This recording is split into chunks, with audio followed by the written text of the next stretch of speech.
quali sono i tratti caratteristici che contraddistinguono Cittadella dalle altre città murate del Veneto?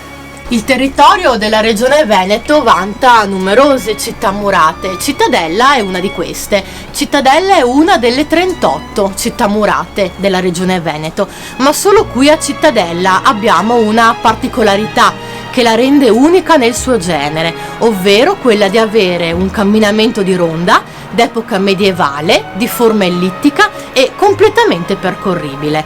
D'epoca medievale significa che le nostre mura sono state fondate nel 1220 e di forma ellittica significa che, a differenza di tutte le altre città murate del Veneto che hanno una forma quadrata, poligonale o rettangolare, a Cittadella troviamo questo sistema fortificato circolare leggermente schiacciato ai lati e completamente percorribile.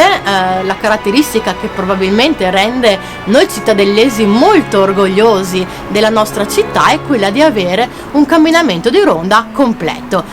Ci troviamo a 15 metri d'altezza, come vedete, sopra le mura della nostra città, da cui si ammira un panorama meraviglioso con una passeggiata di all'incirca 1,5 chilometri.